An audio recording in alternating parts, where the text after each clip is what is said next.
Bonjour à tous. Donc un petit rappel théorique pour expliquer ce que je vais montrer qui sera assez technique derrière, mais très simple. Moi j'utilise le logiciel de montage gratuit Kdenlive qui existe sur Microsoft, sur Linux et même aussi sur Apple.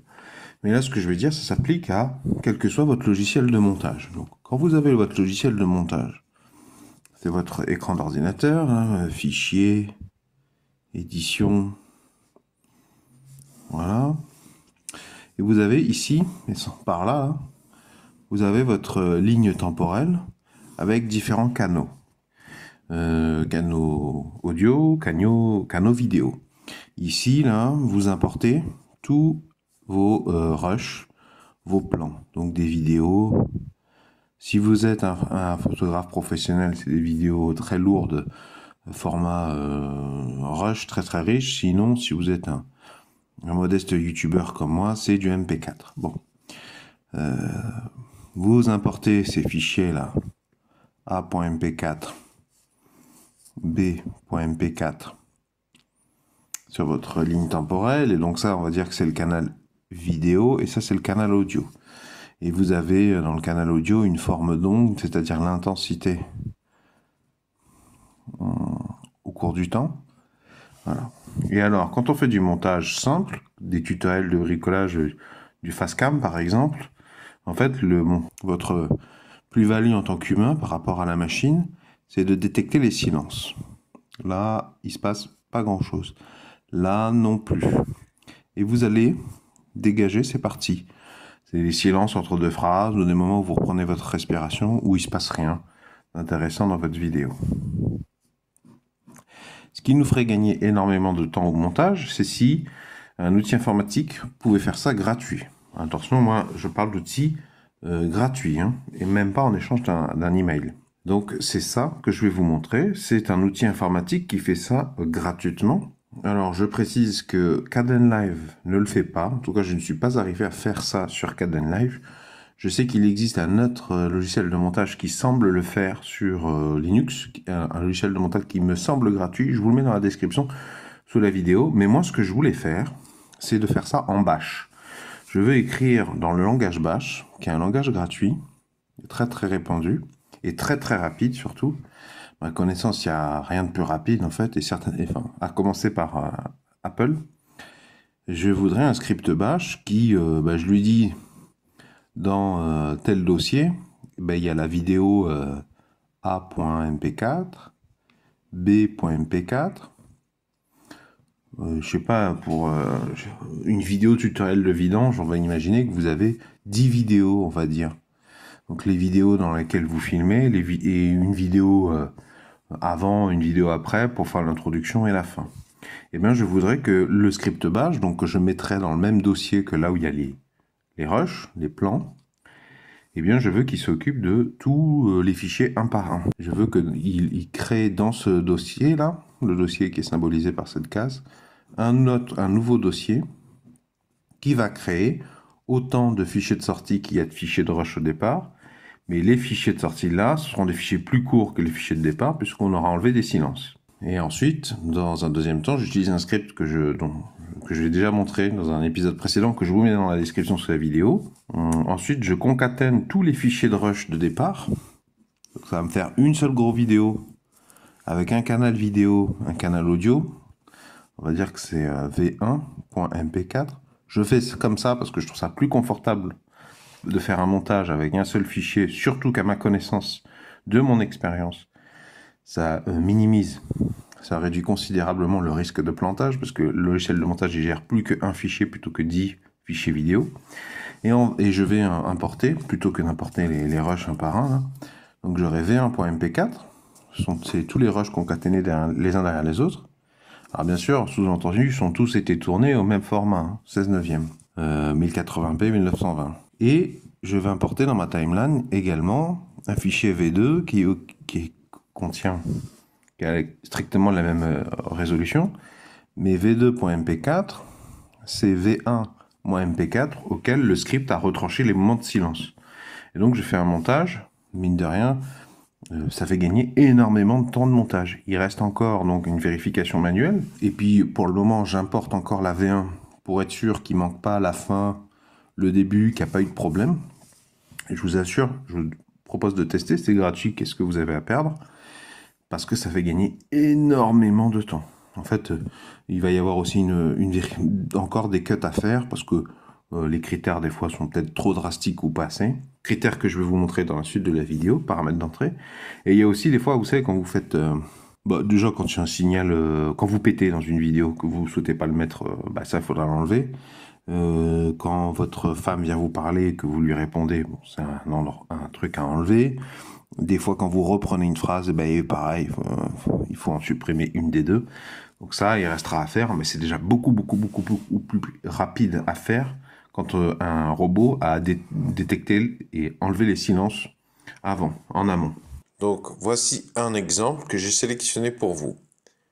Un dossier qui s'appelle élagage.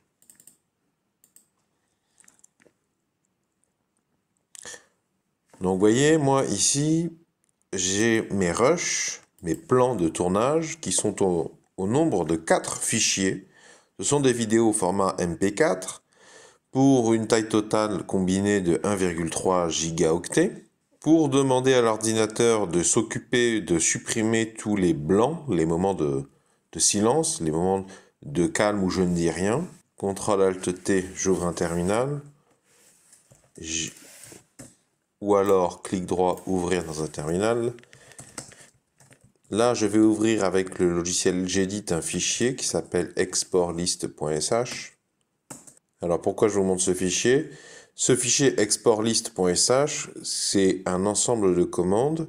Ce sont des calculs, c'est souvent du montage vidéo en ligne de commande, piloté en ligne de commande. C'est un fichier que je lance quasiment tous les soirs, et qui va s'occuper tous les soirs de faire le montage, le résultat de l'exportation de montage manuel ou automatique de plusieurs vidéos. Comme ça, le matin, mes vidéos sont prêtes, je peux les consulter le résultat, corriger, relancer le soir même. Comme ça, la journée, j'ai toute la puissance de calcul de mon ordinateur de disponible.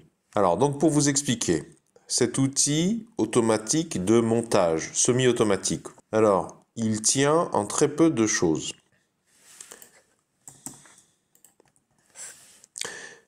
Il utilise Python, en particulier le paquet Python 3. Il utilise la fonction FFmpeg, qui est nativement présente sur un système Linux. Vous n'avez pas besoin de l'installer. Vous avez juste, après le "-i", à préciser la vidéo que vous voulez que l'ordinateur traite automatiquement tout seul, que l'ordinateur supprime les silences tout seul. Vous avez quelques paramètres derrière que je ne vous demande pas de comprendre. Juste de mon expérience. Alors attention, je n'ai pas une expérience monstrueuse sur l'utilisation de cet outil. Ça fait plusieurs semaines que je bidouille, que je teste des choses. Comme vous voyez ici, moi j'ai mis moins 25 décibels. Mais à la base, j'avais mis 50, c'est même pas moi. En fait, ce que je vous montre, c'est un truc que j'ai trouvé sur la chaîne YouTube d'un Anglais ou d'un Américain. Que je vous mets sa vidéo dans la description sous les vidéos, parce que ça vient de lui, ce que j'ai adapté, parce que j'ai récupéré, c'est quasiment du copier-coller. Je vous invite à faire de même, à vous réapproprier cette technologie entre guillemets. Donc après avoir fait des tests, moi dans mon cas avec mon matériel d'acquisition d'enregistrement audio vidéo, c'est-à-dire un Huawei P20, ce qui me va bien c'est ça. Puis c'est relatif au bruit de fond que vous avez chez vous et au matériel que vous utilisez, notamment le micro. Vous ferez des tests et je vous recommande d'utiliser des facteurs 2.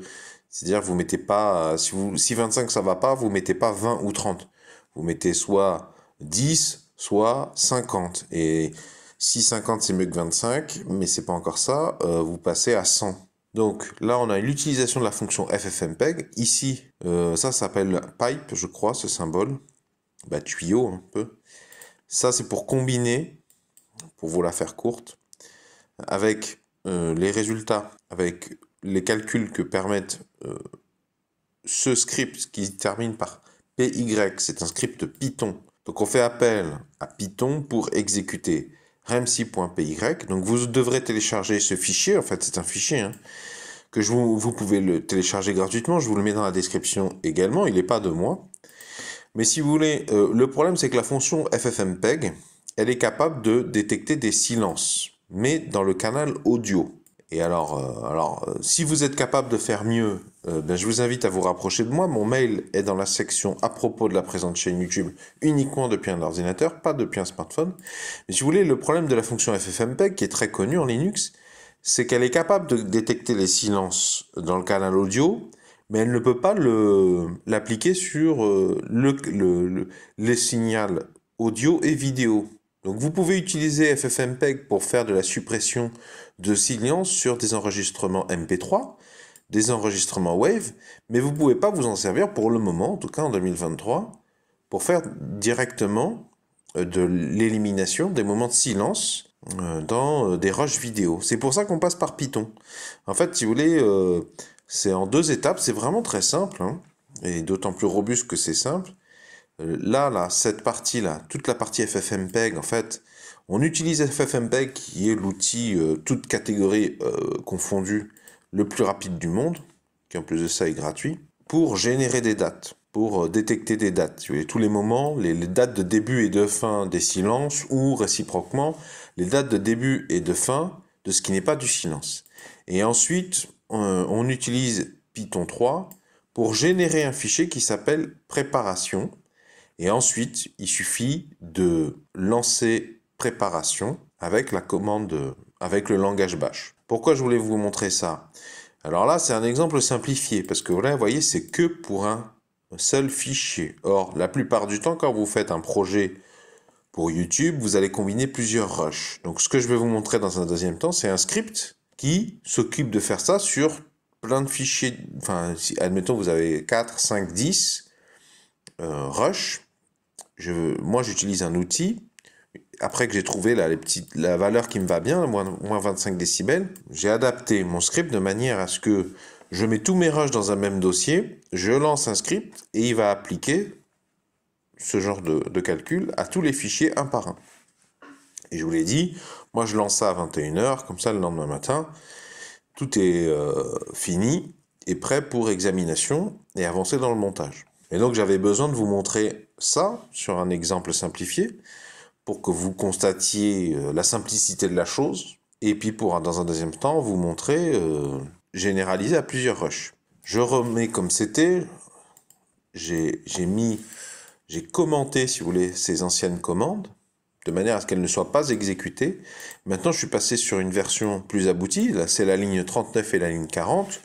Je me rends dans le dossier élagage dans lequel j'ai mis mes rushs bruts, et je lui dis de lancer le script qui s'appelle coupe-silence.sh, que je vous mettrai dans la description sous la vidéo. C'est lui qui permet de lancer la détection automatique des silences et de lancer la ponte des nouveaux fichiers où les silences ont été supprimés. Attention, il vous faudra aussi le fichier remsi.py. Tous mes projets vidéo, donc là par exemple, vous êtes ici, vous voyez là, vous êtes dans le dossier qui s'appelle script bash Kdenlive supprimer automatiquement les silences. C'est le dossier. À chaque fois que je veux faire une vidéo pour YouTube, je crée un dossier. Pourquoi il y a Kdenlive? Parce qu'à la base, je voulais faire ça sur Kdenlive, mais que j'ai pas trouvé comment faire, et que si je peux faire sur bash, c'est encore mieux, parce que c'est encore plus automatisé, c'est encore plus rapide. Et là, le résultat de Bash et Python, qui sont deux langages assez proches dans l'état d'esprit, c'est-à-dire le libre gratuit. Donc je vous disais, moi dans ce dossier c'est organisé, d'accord? Je crée automatiquement à chaque fois, je vais vous donner un exemple. Je crée un dossier. Admettons que j'ai une idée sur les poireaux. Donc je vais dire à mon ordinateur, crée le dossier poireaux. Ensuite je rentre dans le dossier poireaux. Ensuite je demande l'exécution d'un script que je vous ai déjà donné en cadeau. Si ça vous intéresse, je vous le mets dans la description sous la vidéo. Et je lui demande de s'exécuter. Et en fait, il a créé ce que vous voyez là derrière. Un dossier miniature dans lequel il va y avoir la miniature de la vidéo pour YouTube. Un dossier résultat dans lequel je vais demander au logiciel de montage Kdenlive d'exporter le résultat du montage. Il y a le dossier qui contient mes rushs. Et dans mes rushs, je fais la distinction entre les rushs photo, les rushs son, les rushs vidéo. Vous avez compris que dans mon cas, nous, on est dans vidéo, et dans mon dossier vidéo j'ai un dossier élagage dans lequel vous mettrez vos rushs. ainsi que coupesilence.sh, que je vous mettrai dans la description sur les vidéos gratuites. Il n'y a pas besoin de donner votre email, hein, c'est des liens Google Drive.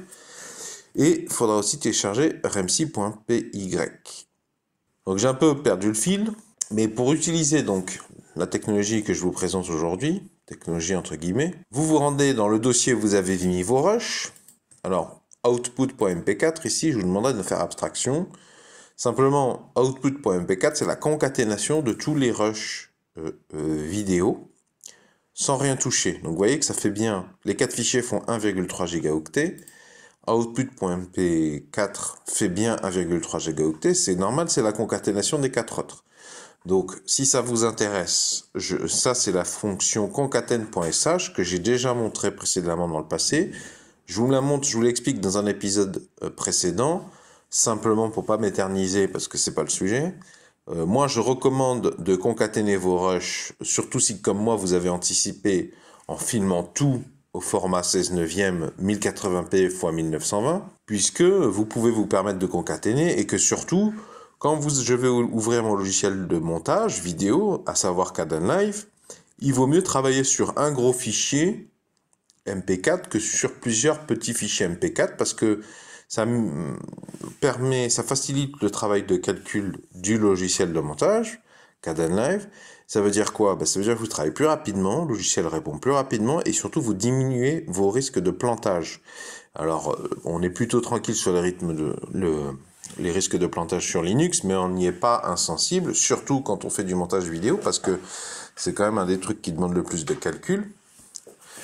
Et quand vous faites comme moi du montage vidéo de manière abondante tous les jours, vous produisez beaucoup de vidéos, vous êtes plus exposé que les autres au risque de plantage. Et malheureusement, même les logiciels payants, même les plus payants du marché, vous voyez régulièrement sur Twitter des personnes qui peuvent se permettre d'utiliser des logiciels payants de montage et qui vont gueuler sur Twitter, comme JDG par exemple, en disant voilà, j'ai passé des heures et mon logiciel de montage payant a planté et j'ai perdu une grosse partie de mon travail. Donc pour éliminer ce risque, je concatène comme ça. Bon, revenons-en à nos moutons.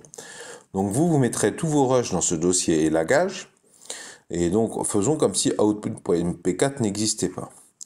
Donc vous lancerez l'exécution de coupesilence.sh. Pour ce faire, clic droit, ouvrir dans un terminal.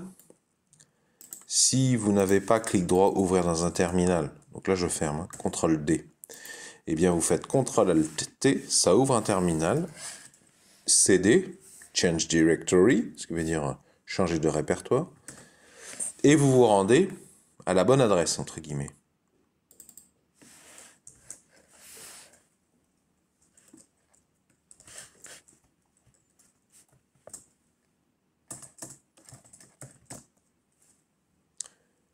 CD exemple, CD pluri, CD exemple 9, CD élagage. Et dans mon dossier élagage, j'ai bien mes enregistrements, mes rushs MP4. Bon, très bien. Et donc, je vous disais, après, je réduis un petit peu mon écran. Je vais réduire mon écran. Vous faites BASH. Et donc, vous écrivez BASH, COU, et là, vous appuyez sur la touche tabulation. Tabulation sur Linux, ça fait autocomplétion. L'ordinateur cherche à écrire par lui-même la fin du mot. Alors, il se trouve que là, c'est le seul fichier dans ce dossier qui commence par COU. Mais si j'avais eu d'autres fichiers ou dossiers qui commencent par COU, il n'aurait pas aussi bien autocomplété. Là, il a vraiment tout écrit d'un coup. Et là, vous appuyez sur Entrée, ce que je ne vais pas faire. Parce que moi, j'ai déjà fait le calcul, c'est assez long, je vous l'ai dit. Moi, j'en lance plein pour toute la nuit. Et je vous recommande de faire de même, parce que comme ça, vous respectez votre rythme circadien.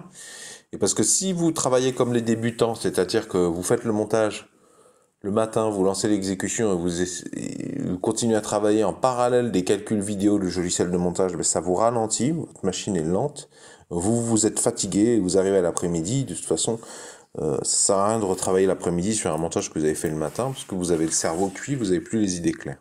Il vaut mieux laisser passer une nuit de sommeil. Donc, le résultat de coupe-silence.sh, il crée par lui-même le dossier les sorties. Alors là, vous voyez que vous avez 5 éléments et vous retrouvez le script concaten.sh qui était jusque-là. Oui, ben c'est exactement le même parce qu'en fait, vous avez 4 fichiers qui commencent par outfile suivi d'un nom. Et si vous avez été attentif, ce sont les mêmes noms que les fichiers d'origine. Alors bien évidemment, donc vous voyez VID, VID, VID, VID, eh bien c'est les mêmes correspondants là, les 4 là. Et leur taille totale est inférieure. Là vous voyez 390 mégaoctets.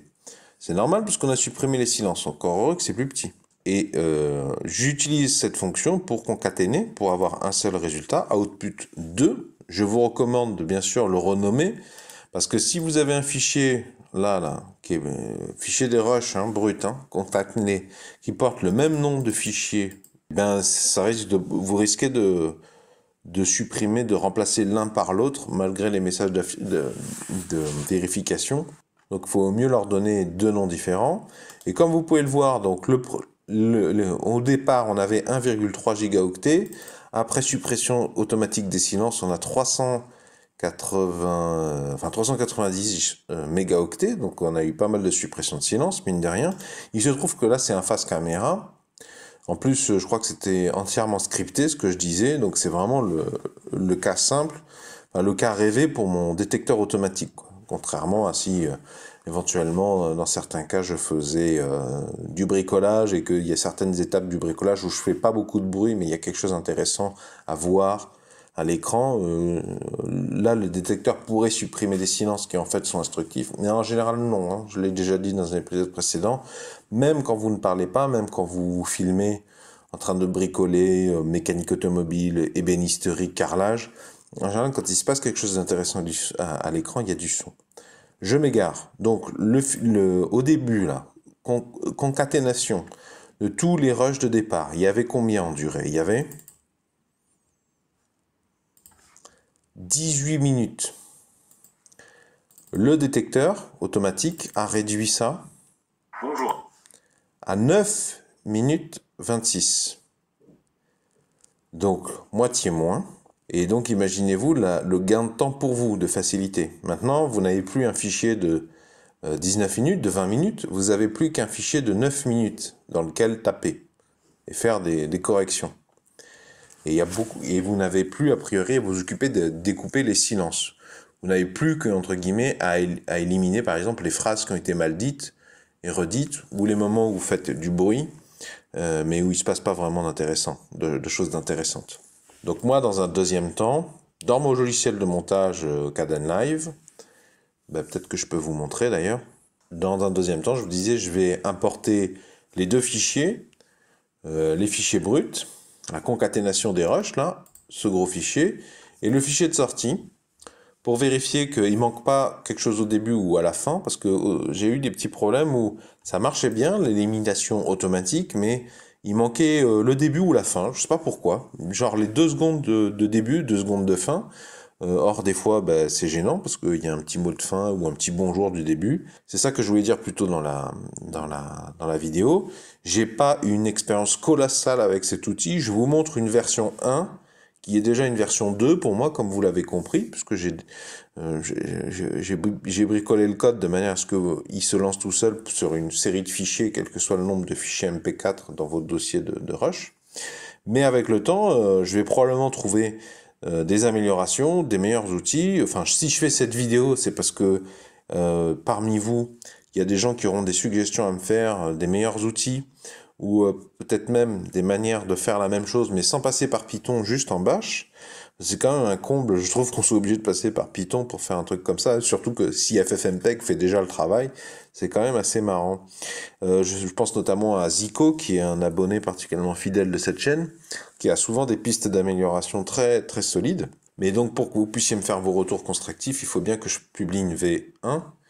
Donc peut-être qu'en description, vous trouverez des versions encore améliorées ou une autre vidéo que j'aurais fait 1 an, 2 ans, 10 ans plus tard avec un outil encore plus rapide, tout aussi gratuit, avec un résultat meilleur, hein. Donc voilà, je reviens un petit peu plus haut dans mes dossiers. Et moi, quand je fais mon montage, pour lancer mon logiciel de montage, j'utilise un script qui s'appelle Auto-sauvegarde avec montage. Parce que, en fait, j'ai écrit ce script. Ça aussi, c'est un épisode séparé que je vous mets dans la description sous la vidéo. C'est une mesure de sécurité anti-plantage. Je lance comme ça. Il va lancer mon montage. Mais la différence, c'est que toutes les 5 minutes, vous pouvez le régler, c'est en paramètre du script. Il va faire une copie du fichier de montage Kdenlive qui est ici. Il va faire une copie en plus des enregistrements. Si jamais j'oublie ou si jamais il y a un problème, en fait, il va faire des copies ici, sachant que c'est un logiciel de montage, mais ça fait que quelques centaines de kilo-octets, donc c'est pas gênant, même pour des montages qui prennent longtemps. Comme ça, si jamais ça plante le fichier d'origine, là, eh bien j'ai des versions 5 minutes, 10 minutes, 15 minutes avant que je peux aller farfouiller. Que des fois, dans un fichier de montage, sur des vidéos qui sont assez grosses, donc un fichier de montage assez gros, on se rend compte de problèmes que, a posteriori, on est bien content de pouvoir revenir 20 minutes, 30 minutes, 1 heure, 3 heures dans le passé. Donc je vous montre. Là, j'ai appuyé sur Entrée, pour ceux qui n'avaient pas compris. Il ouvre Kdenlive avec plein de fichiers déjà préenregistrés pour gagner du temps. Vous voyez, je me suis débrouillé pour qu'il y ait il y a encore des catégories, des choses assez récurrentes. Et donc dans Images, j'ai des fichiers qui sont déjà présents, par exemple quand je veux dire ah, il faut couper le courant, ou alors on attend 24 heures de séchage, ou il faut bien débrancher l'appareil électrique. Comme c'est des trucs récurrents, ben, je les mets là, comme ça je perds pas mon temps. Donc là, je vais rajouter output.mp4 et output numéro 2.mp4. Donc j'appuie sur Add Clip. Voilà, j'ai trouvé mon dossier, Rush, élagage. Voilà, donc on a les fichiers de départ. Je vais prendre la concaténation, je ne vais pas redire ce que j'ai dit, j'ai déjà expliqué, donc ça fait bien 18 minutes. Et je vais rajouter la sortie. Donc pour générer la output 2.mp4, qui se trouve là. Donc là, quand vous avez vos sorties, là, pour générer output.mp4, c'est clic droit, ouvrir dans un terminal, BASH, CON, tabulation, et après j'appuie sur Entrée. Il va concaténer. Là, c'est très rapide, hein. Une simple concaténation, c'est très rapide, même sur des gros fichiers vidéo. C'est exactement la même chose que dans le dossier parent pour concaténer les rush d'origine brute. Clic droit, BASH, concatène. Je ne m'éternise pas là-dessus. Si ça vous intéresse, que vous voulez plus de détails là-dessus, je vous mets l'épisode concerné dans la description sous la vidéo. Revenons-en à nos moutons. Donc moi, ce que je fais, c'est que je mets sur ma ligne chronologique le résultat de l'élimination automatique et les trucs de départ. Et vous voyez effectivement, vous voyez que là, tous les silences qu'on voit, là, et ben ça a disparu ici. Ben vous le voyez, hein, le noir, là, les paquets de noir sont beaucoup plus collés les uns aux autres que ici, ce qui explique que le fichier vidéo soit beaucoup plus court. Et donc, je vais faire mon montage là-dessus, mais je vous encourage quand même à importer la concaténation du départ, parce que comme je vous ai dit, pour vérifier que un problème que j'ai eu dans certains cas, c'est à éliminer 1 ou 2 secondes au début et surtout à la fin. Donc, ça me permet de vérifier que j'ai pas oublié. Là, ça avait marché. Je vous fais pas écouter dans le détail parce que c'est des gros fichiers vidéo, c'est plutôt personnel. Je vous invite à tester sur vos rushs à vous. Et si jamais il y a un problème, j'ai l'impression qu'il y a un problème dans le résultat automatique, là, output 2.mp4, bah, le fichier d'origine il est juste là, donc je peux aller vérifier, chercher l'information pour comprendre ce qui se passe si jamais il y a un problème. Et donc à la fin, donc imaginons que là il y a une phrase que j'ai dite 2 fois. Là je vais supprimer, si vous voulez, la première phrase. Donc la deuxième phrase, j'imagine, elle est après, généralement. La meilleure, enfin les bonnes prises sont après. Hop, si tout va bien, là, peut-être ici, là, j'ai J'ai un bruit de marteau-piqueur, donc c'est pas très intéressant la vidéo, parce que ça m'a interrompu. Hop, ça a facilité énormément le montage, parce que d'habitude, ce qu'on fait, c'est ça, quoi. Si vous êtes youtubeur, si vous avez l'habitude de produire des vidéos, quel que soit votre logiciel de montage, vous êtes constamment à supprimer des silences entre des phrases, vous perdez du temps sur des choses un peu débiles, hein, et c'est l'avantage de ce script. Une fois que là j'ai fini mon montage sur le fichier obtenu automatiquement, je supprime les rushs et j'exporte le résultat là-dedans. Le résultat, je me débrouille pour qu'il soit lancé devant le fichier dans exportlist.sh. Je vais vous montrer d'ailleurs. Voilà, moi je travaille en ligne de commande, pas mal. Donc si vous voulez, moi si je veux, vous voyez, là j'ai un projet IA. Ben, c'est l'épisode 1 du présent sujet. Je vous le mets dans l'épisode, dans la description sous les vidéos si ça vous intéresse. L'épisode 1, là vous êtes en train de regarder l'épisode 2. Ben, je fais en bash sur Linux pour lancer les calculs, l'exportation du résultat final de votre montage ou Kdenlive. C'est ça, c'est une seule ligne. Donc c'est le même fichier que celui où je lance l'élimination automatique des silences. Voilà, donc je lance ça tous les soirs vers 21h, comme ça, après je vais dormir, ou enfin je vais manger, dormir, faire ma vie, et le lendemain matin, quand je reviens, tout est fini, frais et dispo à contrôle. Et je vous propose qu'on aille voir le script, pour ceux que ça intéresse. Alors d'ailleurs, entre parenthèses, j'ai repris, pour coupe silence, j'ai repris concaten.sh, puisque concaten.sh, je ne vais pas m'éterniser là-dessus, je l'ai expliqué dans un épisode précédent. Si ça vous intéresse, je vous mets l'épisode concerné dans la description sous la vidéo. C'est une boucle for, vous voyez, qui commence là essentiellement, qui finit là, qui prend tous les fichiers MP4 dans un dossier. Je ne vais pas rentrer dans les détails, mais si vous voulez, j'ai repris ça, sauf que j'ai changé l'intérieur de la boucle. Donc, première ligne, la date. Toujours prendre ce réflexe quand vous bidouillez des codes, de mettre la date, vous me remercierez plus tard. Ça ne vous saute pas aux yeux pourquoi c'est intéressant de mettre la date, vous comprendrez a posteriori, par l'expérience. Mettez votre nom aussi, on ne sait jamais, même si vous faites que bricoler des trucs que vous avez récupérés à droite à gauche. Ensuite, trash-put préparation et trash-put les sorties. Alors, trash.put, si vous voulez, ça veut dire envoi à la corbeille. Parce que sur Linux, on a un point fort et un point faible, c'est le même, c'est la fonction RM. Sur Linux, on rigole pas, quand vous dites à votre ordinateur RM, il supprime vraiment. Parce que sous Windows, pour ceux qui ne connaissent que Windows, quand vous supprimez, Windows ne supprime pas, il envoie à la corbeille. Ce qui n'est pas vraiment supprimé. Si vous voulez envoyer à la corbeille, vous installez, vous lancez un terminal sous Linux. Si vous voulez utiliser la fonction trash-put, qui veut dire va envoyer à la corbeille qui est là, vous voyez, hein, ici. C'est voilà, comme une corbeille, quoi. Si vous utilisez ça, il faut installer le paquet qui s'appelle, je crois, trash-cli ou CI ou CL, je sais plus, je vous mettrai les références dans la description sous la vidéo. Et pour ce faire, il faut faire sudo apt install trash-cli. D'accord? Et d'ailleurs, puisqu'on en est là, ici, vous aurez besoin d'installer Python 3. Normalement, je ne suis pas sûr de mon info, mais je crois que sur Linux, enfin selon la version de Linux que vous utilisez là, vous avez déjà Python en général, en tout cas pour Ubuntu. Sinon, il faudra faire sudo apt install Python 3. On va en avoir besoin dans ce script, donc il faut l'avoir installé en amont. Donc là, ça veut dire, tu me mets à la corbeille le fichier préparation et les sorties.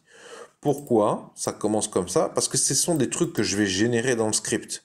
Donc si vous voulez, quand on développe, c'est une erreur de débutant de ne pas supprimer tout depuis le début. Et en fait, vous vous rendez fou parce que, je ne vais pas rentrer dans le détail, mais c'est un réflexe à faire. Première ligne, on supprime les résultats intermédiaires. Vous voyez, préparation, c'est un truc qui est généré un peu plus tard dans le script. Donc je supprime dès le début ce qu'il peut y avoir dans le dossier pour éviter les problèmes. Et je supprime aussi le dossier les sorties. Pareil, je vais le générer. Ensuite, donc CP donc ça veut dire cp copie. Tu me copies le fichier remsi.py, donc c'est un script Python, auquel je ne comprends absolument rien, mais c'est pas nécessaire. Je vais juste y faire appel. Il suffit juste de faire appel à lui correctement. Pas besoin de le comprendre, donc je ne risque pas de vous l'expliquer. Ça veut simplement dire, tu me copies le fichier remsi.py qui se trouve à tilde. Alors tilde sur Linux, c'est le raccourci de cd, home, toto. Ouais, c'est ça. Si vous faites ça, c'est la même chose que si vous disiez ça en Linux. Bon, il se trouve qu'à cet endroit, j'ai mis ce fichier que vous pouvez télécharger gratuitement, qui n'est pas de moi. Et ça veut dire, donc je vous rappelle qu'on lance le script dans le dossier élagage. Donc il va le copier et le mettre ici avec vos rushs. Comme ça, on est tranquille, il est là, on va pouvoir y faire appel facilement.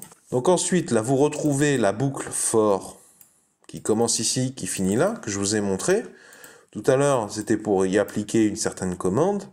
Et bien là, j'ai remplacé. Et je lui dis, ben là, vous retrouvez en fait la commande que je vous ai montrée. Pour chaque fichier F est là. Vous voyez, donc là, c'est MP4. Si j'avais voulu, j'aurais pu rajouter VID, parce que sachant que j'utilise mon smartphone pour faire tous mes rushs, là, dans le cas présent, si je veux être un peu plus précis, ça peut être utile, parce que, vous avez vu, j'avais output qui commence par un O aussi.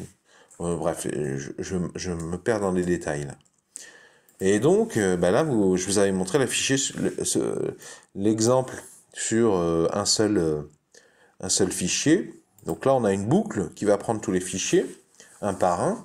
Donc à chaque fois, il génère un fichier préparation et il exécute le fichier préparation et il le supprime. Bon, bien être sûr, hein, je mets la corbeille. Ben oui, parce qu'en fait, ici, ça suffit pas. Puisque là, il va générer un fichier préparation pour chaque fichier. Donc une fois qu'il a terminé d'exécuter le fichier préparation issu d'un premier fichier MP4, comme il passe au deuxième fichier MP4, il faut bien qu'il reprenne tout depuis le début. Donc je supprime le préparation du fichier précédent. Bon, une fois que j'ai fait ça, une fois qu'on arrive là, cette boucle-là, on a le fichier outfile suivi du nom du fichier. Vous avez vu là, par exemple, VID, blablabla, ça devient outfile, VID, blablabla. Bon, à la base, les fichiers outfile sont générés ici, dans le dossier élagage. Mais moi, ça ne m'arrange pas, parce qu'à la fin, je veux concaténer, et c'est plus simple de contrôler comme ça le résultat. Donc, je pousse la concaténation, l'automatisation, en disant, bon, maintenant, MV, c'est le raccourci de move. Tu me crées le dossier les sorties, que tu as supprimé au départ, donc je sais qu'il n'existe pas, à ce moment-là, et tu bouges toutes les productions, là, toutes les sorties, le résultat des éliminations automatiques dans les sorties. Et d'ailleurs, je lui demande de concaténer, là. Ça, c'est, en fait, là, ici, c'est un copier-coller du script concatène. Donc, il me concatène tous les fichiers de sortie, mais ça, c'est plus loin, c'est pas la peine de vous intéresser à ça, c'est automatisé. Je ne vais pas réexpliquer, c'est déjà quand même suffisamment long. Donc voilà, tout tient là-dedans. Alors, en paramètres d'entrée, j'ai pas tout compris, hein. Comme je vous l'ai dit, moi j'applique un truc que j'ai appris pendant ma thèse de doctorat. Tu appliques un facteur 2 pour vraiment voir les résultats, s'ils sont différents, voir comment optimiser ta valeur. Donc au début, je crois l'américain là ou l'anglais à qui j'ai copié ça là, récupéré, je crois qu'il avait mis 50 ou 100, je sais plus. Je ne connais rien de mieux que le test pour voir ce qui marche bien pour vous. Donc vous bidouillerez cette valeur. Peut-être que celle-là, il faut la bidouiller. Moi, j'ai pas bidouillé. Je comprends pas, pour être honnête, ces commandes. Mais il n'y a pas besoin de vraiment comprendre pour l'utiliser. Pas totalement, en tout cas. Je vous ai dit, moi, ça suffit que je joue là-dessus. Je pense qu'il y a un gros coup à jouer pour tous les petits créateurs pour gagner énormément de temps rien que là-dessus. Et de toute façon, je vous mettrai mes remarques à long terme dans la description sur la vidéo, voire peut-être que je ferai d'autres vidéos sur le sujet. Je crois avoir fait le tour de la question. J'ai certainement oublié des trucs parce que en général, c'est au moment où j'appuie sur arrêter l'enregistrement que je me dis mais comment t'as pu oublier de parler de telle chose. Donc s'il y a des erreurs, ou des oublis. Et il y en aura certainement, je vous les mettrai dans la description sous la vidéo. J'espère qu'en tout cas ça pourra vous aider. Si vous avez apprécié cette démarche de partage de solutions, pouvez-vous mettre un pouce vers le haut, s'il vous plaît. Si vous voulez télécharger le code que j'ai montré dans la présente vidéo, eh bien je vous ai mis un lien pour le télécharger dans la description sous la vidéo. Si vous êtes une entreprise avec un besoin précis, vous pouvez prendre un rendez-vous téléphonique payant avec moi, voir le lien dans la description sous la vidéo. Pour ceux qui veulent me soutenir plus activement, j'en profite pour préciser qu'il y a un lien pour me faire un don pour ceux qui peuvent se le permettre dans la description sous la vidéo également. Vont s'afficher à l'écran un rond et un rectangle. Le rond, vous cliquez dessus, ça vous abonne gratuitement à la présente chaîne YouTube. Quant au rectangle, ça vous emmènera vers tous mes épisodes précédents de la même veine. Et je vous invite à farfouiller parce qu'il y a moyen de gagner énormément en productivité, en temps économisé et en confort gagné.